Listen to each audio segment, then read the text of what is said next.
شروع اللہ کا نام لے کر جو بڑا مہربان نہایت رحم والا ہے۔ کاف ہا یا عین صاد، یہ تمہارے پروردگار کی مہربانی کا بیان ہے جو اس نے اپنے بندے زکریا پر کی تھی جب انہوں نے اپنے پروردگار کو دبی آواز سے پکارا اور کہا کہ اے میرے پروردگار، میری ہڈیاں بڑھاپے کے سبب کمزور ہو گئی ہیں اور سر سفید بالوں کی وجہ سے چمکنے لگا ہے، اور اے میرے پروردگار، میں تجھ سے مانگ کر کبھی محروم نہیں رہا، اور میں اپنے بعد اپنے بھائی بندوں سے ڈرتا ہوں، اور میری بیوی بانجھ ہے، پھر بھی مجھے اپنے پاس سے ایک وارث عطا فرما جو میری اور اولاد یعقوب کی میراث کا مالک ہو، اور اے میرے پروردگار اس کو خوش اخلاق بنائیو۔ فرمایا اے زکریا، ہم تم کو ایک لڑکے کی بشارت دیتے ہیں جس کا نام یحییٰ ہوگا، اس سے پہلے ہم نے اس نام کا کوئی شخص پیدا نہیں کیا۔ انہوں نے کہا کہ پروردگار، میرے ہاں کس طرح لڑکا ہوگا جبکہ میری بیوی بانجھ ہے اور میں بڑھاپے کی اس حالت کو پہنچ گیا کہ سوکھ گیا ہوں۔ حکم ہوا کہ اسی طرح ہوگا، تمہارے پروردگار نے فرمایا ہے کہ مجھے یہ آسان ہے، اور میں پہلے تم کو بھی تو پیدا کر چکا ہوں اور تم کچھ چیز نہ تھے۔ کہا کہ پروردگار میرے لیے کوئی نشانی مقرر فرما۔ فرمایا نشانی یہ ہے کہ تم صحیح و سالم ہوتے ہوئے 3 رات دن لوگوں سے بات نہ کر سکو گے۔ پھر وہ عبادت کے حجرے سے نکل کر اپنی قوم کے پاس آئے تو ان سے اشارے سے کہا کہ صبح و شام تسبیح کرتے رہو۔ فرمایا اے یحییٰ، ہماری کتاب کو مضبوطی سے تھامے رہو، اور ہم نے ان کو لڑکپن ہی میں دانائی عطا فرمائی تھی اور اپنے پاس سے شفقت اور پاکیزگی دی تھی، اور وہ پرہیزگار تھے اور وہ اپنے ماں باپ کے ساتھ نیکی کرنے والے تھے اور سرکش اور نافرمان نہیں تھے۔ اور جس دن وہ پیدا ہوئے اور جس دن وفات پائیں گے اور جس دن زندہ کر کے اٹھائے جائیں گے ان پر سلام ہے۔ اور کتاب یعنی قرآن میں مریم کا بھی تذکرہ کرو، جب وہ اپنے لوگوں سے الگ ہو کر مکان کے مشرقی حصے میں چلی گئیں، پھر انہوں نے ان کی طرف سے پردہ کر لیا تو ہم نے ان کی طرف اپنا فرشتہ بھیجا، سو وہ ان کے سامنے ایک خوبصورت مرد کی صورت میں آیا۔ مریم بولی کہ اگر تم پرہیزگار ہو تو میں تم سے بچنے کے لیے رحمان کی پناہ لیتی ہوں۔ فرشتے نے کہا کہ میں تو تمہارے پروردگار کا بھیجا ہوا یعنی فرشتہ ہوں، اور اس لیے آیا ہوں کہ تمہیں پاکیزہ لڑکا بخشوں۔ مریم نے کہا کہ میرے ہاں لڑکا کیوں کر ہوگا جبکہ مجھے کسی مرد نے بطور شوہر چھوا تک نہیں اور میں بدکار بھی نہیں ہوں۔ فرشتے نے کہا کہ یوں ہی ہوگا، تمہارے پروردگار نے فرمایا کہ یہ مجھے آسان ہے اور میں اسے اسی طریق پر پیدا کروں گا تاکہ اس کو ہم لوگوں کے لیے اپنی طرف سے نشانی اور ذریعہ رحمت بنائیں، اور یہ کام مقرر ہو چکا ہے۔ چنانچہ وہ اس بچے کے ساتھ حاملہ ہو گئیں اور اسے لے کر ایک دور جگہ چلی گئیں۔ پھر درد ذہ ان کو کھجور کے تنے کی طرف لے آیا، کہنے لگی کہ کاش میں اس سے پہلے مر چکتی اور بھولی بسری ہو گئی ہوتی۔ تب ان کے ٹیلے کے نیچے کی جانب سے فرشتے نے ان کو آواز دی کہ غمناک نہ ہو، تمہارے پروردگار نے تمہارے نیچے ایک چشمہ پیدا کر دیا ہے، اور کھجور کے تنے کو پکڑ کر اپنی طرف ہلاؤ، وہ تم پر تازہ عمدہ کھجوریں گرائے گا، تو کھاؤ اور پیو اور آنکھیں ٹھنڈی کرو۔ اگر تم کسی آدمی کو دیکھو تو کہنا کہ میں نے اللہ کے لیے روزے کی منت مانی، تو آج میں کسی آدمی سے ہرگز کلام نہیں کروں گی۔ پھر وہ اس بچے کو اٹھا کر اپنی برادری والوں کے پاس لے آئیں۔ وہ کہنے لگے کہ مریم یہ تو نے برا کام کیا، اے ہارون کی بہن، نہ تو تیرا باپ ہی برا آدمی تھا اور نہ تیری ماں ہی بدکار تھی۔ تو مریم نے اس بچے کی طرف اشارہ کیا۔ وہ بولے کہ ہم اس سے کہ گود کا بچہ ہے کیسے بات کریں؟ بچے نے کہا کہ میں اللہ کا بندہ ہوں، اس نے مجھے کتاب دی ہے اور نبی بنایا ہے، اور میں جہاں ہوں اور جس حال میں ہوں اس نے مجھے صاحب برکت بنایا ہے، اور جب تک زندہ ہوں مجھ کو نماز اور زکوٰۃ کا ارشاد فرمایا ہے، اور مجھے اپنی ماں کے ساتھ نیک سلوک کرنے والا بنایا ہے اور سرکش و بدبخت نہیں بنایا، اور جس دن میں پیدا ہوا اور جس دن مروں گا اور جس دن زندہ کر کے اٹھایا جاؤں گا مجھ پر سلام ہے۔ یہ مریم کے بیٹے عیسیٰ ہیں، اور یہ سچی بات ہے جس میں لوگ شک کرتے ہیں۔ اللہ کو شایع نہیں کہ کسی کو بیٹا بنائے، وہ پاک ہے، جب کسی چیز کا ارادہ کرتا ہے تو اس کو یہی کہتا ہے کہ ہو جا تو وہ ہو جاتی ہے۔ اور بے شک اللہ ہی میرا اور تمہارا پروردگار ہے، تو اسی کی عبادت کرو، یہی سیدھا رستہ ہے۔ پھر اہل کتاب کے فرقوں نے باہم اختلاف کیا، سو جو لوگ کافر ہوئے ہیں ان کو بڑے دن یعنی قیامت کے روز حاضر ہونے سے خرابی ہے۔ وہ جس دن ہمارے سامنے آئیں گے کیسے سننے والے اور کیسے دیکھنے والے ہوں گے، مگر ظالم آج کھلی گمراہی میں ہیں، اور ان کو حسرت و افسوس کے دن سے ڈرا دو جب بات فیصل کر دی جائے گی اور وہ غفلت میں پڑے ہوئے ہیں اور ایمان نہیں لاتے۔ ہم ہی زمین کے اور جو لوگ اس پر بستے ہیں ان کے وارث ہوں گے، اور ہماری ہی طرف ان کو لوٹنا ہوگا۔ اور کتاب میں ابراہیم کا ذکر کرو، بے شک وہ نہایت سچے تھے، پیغمبر تھے۔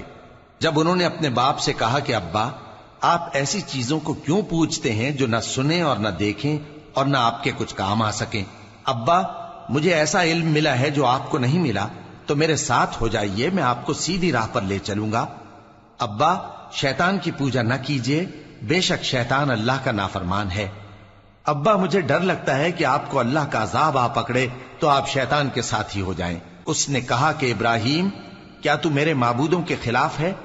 اگر تو باز نہ آئے گا تو میں تجھے سنسار کر دوں گا، اور تو ہمیشہ کے لیے مجھ سے دور ہو جا۔ ابراہیم نے سلام علیکم کہا اور کہا کہ میں آپ کے لیے اپنے پروردگار سے بخشش مانگوں گا، بے شک وہ مجھ پر نہایت مہربان ہے، اور میں آپ لوگوں سے اور جن کو آپ اللہ کے سوا پکارا کرتے ہیں ان سے کنارہ کرتا ہوں، اور اپنے پروردگار ہی کو پکاروں گا۔ امید ہے کہ میں اپنے پروردگار کو پکار کر محروم نہیں رہوں گا۔ اور جب ابراہیم ان لوگوں سے اور جن کی وہ اللہ کے سوا پرستش کرتے تھے الگ ہو گئے، تو ہم نے ان کو اسحاق اور اسحاق کو یعقوب بخشے، اور ہر ایک کو پیغمبر بنایا، اور ہم نے ان کو اپنی رحمت سے بہت سی چیزیں عنایت کی، اور ان کا ذکر جمیل بلند کیا۔ اور کتاب میں موسیٰ کا بھی ذکر کرو، بے شک وہ ہمارے برگزیدہ تھے اور رسول تھے، نبی تھے، اور ہم نے ان کو طور کی داہنی طرف سے پکارا اور باتیں کرنے کے لیے نزدیک بلایا، اور اپنی مہربانی سے ان کو ان کا بھائی ہارون پیغمبر بنا کر عطا کیا۔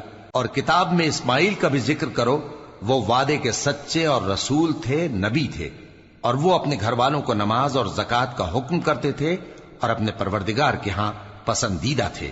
اور کتاب میں ادریس کا بھی ذکر کرو، وہ بھی نہایت سچے تھے، نبی تھے، اور ہم نے ان کو اونچی جگہ اٹھا لیا تھا۔ یہ وہ لوگ ہیں جن پر اللہ نے اپنے پیغمبروں میں سے فضل کیا، یعنی اولاد آدم میں سے، اور ان لوگوں میں سے جن کو ہم نے نوح کے ساتھ کشتی میں سوار کیا، اور ابراہیم اور یعقوب کی اولاد میں سے، اور ان لوگوں میں سے جن کو ہم نے ہدایت دی اور جنہیں برگزیدہ کیا۔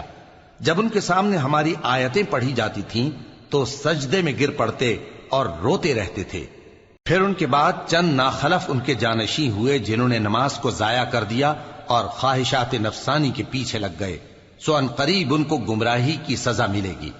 ہاں، جس نے توبہ کی اور ایمان لایا اور عمل نیک کیے تو ایسے لوگ بہشت میں داخل ہوں گے اور ان کا ذرا نقصان نہ کیا جائے گا، یعنی ہمیشہ کی بہشتوں میں جس کا اللہ نے اپنے بندوں سے وعدہ کیا ہے کہ جو ان کی آنکھوں سے پوشیدہ ہے۔ بے شک اس کا وعدہ نیکوکاروں کے سامنے آنے والا ہے، وہ اس میں سلام کے سوا کوئی بیہودہ کلام نہ سنیں گے، اور ان کو صبح و شام کھانا ملے گا۔ یہی وہ جنت ہے جس کا ہم اپنے بندوں میں سے ایسے شخص کو مالک بنائیں گے جو پرہیزگار ہوگا۔ اور فرشتوں نے پیغمبر کو جواب دیا کہ ہم تمہارے پروردگار کے حکم کے سوا اتر نہیں سکتے، جو کچھ ہمارے آگے ہے اور جو پیچھے ہے اور جو اس کے درمیان ہے سب اسی کا ہے، اور تمہارا پروردگار بھولنے والا نہیں، یعنی آسمان اور زمین کا اور جو ان دونوں کے درمیان ہے سب کا پروردگار، تو اسی کی عبادت کرو اور اس کی عبادت پر ثابت قدم رہو۔ بھلا تم کوئی اس کا ہم نام جانتے ہو؟ اور کافر انسان کہتا ہے کہ جب میں مر جاؤں گا تو کیا زندہ کر کے نکالا جاؤں گا؟ کیا ایسا انسان یاد نہیں کرتا کہ ہم نے اس کو پہلے بھی تو پیدا کیا تھا جبکہ وہ کچھ بھی چیز نہ تھا؟ سو تمہارے پروردگار کی قسم، ہم ان کو جمع کریں گے اور شیطانوں کو بھی، پھر ان سب کو جہنم کے گرد حاضر کریں گے اور وہ گھٹنوں پر گرے ہوئے ہوں گے۔ پھر ہر گروہ میں سے ہم ایسے لوگوں کو کھینچ نکالیں گے جو رحمان کے مقابلے میں سخت سرکشی کرتے تھے، پھر ہم ان لوگوں سے خوب واقف ہیں جو اس میں داخل ہونے کے زیادہ لائق ہیں، اور تم میں سے کوئی شخص نہیں مگر اسے اس پر گزرنا ہوگا، یہ تمہارے پروردگار پر لازم ہے، مقرر ہے۔ پھر ہم پرہیزگاروں کو نجات دیں گے اور ظالموں کو اس میں گھٹنوں کے بل پڑا ہوا چھوڑ دیں گے۔ اور جب ان لوگوں کے سامنے ہماری آیتیں پڑھی جاتی ہیں تو جو کافر ہیں وہ مومنوں سے کہتے ہیں کہ دونوں فریق میں سے مکان کس کے اچھے اور مجلسیں کس کی بہتر ہیں، اور ہم نے ان سے پہلے بہت سی امتیں ہلاک کر دیں وہ لوگ ان سے ٹھاٹ باٹ اور نمود و نمائش میں کہیں اچھے تھے۔ کہہ دو کہ جو شخص گمراہی میں پڑا ہوا ہے، رحمان اس کو آہستہ آہستہ مہلت دیا جاتا ہے، یہاں تک کہ جب اس چیز کو دیکھ لیں گے جس کا ان سے وعدہ کیا جاتا ہے، خواہ عذاب اور خواہ قیامت، تو اس وقت جان لیں گے کہ مکان کس کا برا ہے اور لشکر کس کا کمزور ہے۔ اور جو لوگ ہدایت یاب ہیں، اللہ ان کو زیادہ ہدایت دیتا ہے، اور نیکیاں جو باقی رہنے والی ہیں وہ تمہارے پروردگار کے ہاں صلے کے لحاظ سے خوب اور انجام کے اعتبار سے بہتر ہیں۔ بھلا تم نے اس شخص کو دیکھا جس نے ہماری آیتوں سے کفر کیا اور کہنے لگا کہ اگر میں اثر نو زندہ ہوا بھی تو یہی مال اور اولاد مجھے وہاں ملے گا؟ کیا اس نے غیب کی خبر پالی ہے یا اللہ کے یہاں سے عہد لے لیا ہے؟ ہرگز نہیں، یہ جو کچھ کہتا ہے ہم اس کو لکھتے جاتے اور اس کے لیے آہستہ آہستہ عذاب بڑھاتے جاتے ہیں، اور جو چیزیں یہ بتاتا ہے ان کے ہم وارث ہوں گے، اور یہ اکیلا ہمارے سامنے آئے گا۔ اور ان لوگوں نے اللہ کے سوا اور معبود بنا لیے ہیں تاکہ وہ ان کے لیے موجب عزت ہوں۔ ہرگز نہیں، وہ معبود ان کی پرستش سے انکار کریں گے اور ان کے دشمن و مخالف ہوں گے۔ کیا تم نے نہیں دیکھا کہ ہم نے شیطانوں کو کافروں پر چھوڑ رکھا ہے کہ وہ ان کو خوب اکساتے رہتے ہیں؟ تو تم ان پر عذاب کے لیے جلدی نہ کرو کہ ہم تو ان کے لیے دن شمار کر رہے ہیں۔ جس روز ہم پرہیزگاروں کو رحمان کے سامنے بطور مہمان جمع کریں گے اور گناہگاروں کو دوزخ کی طرف پیاسے ہانک لے جائیں گے، تو لوگ کسی کی سفارش کا اختیار نہ رکھیں گے مگر جس نے رحمان سے اقرار لے لیا ہو۔ اور کہتے ہیں کہ رحمان بیٹا رکھتا ہے۔ ایسا کہنے والوں، یہ تو تم بری بات زبان پر لاتے ہو۔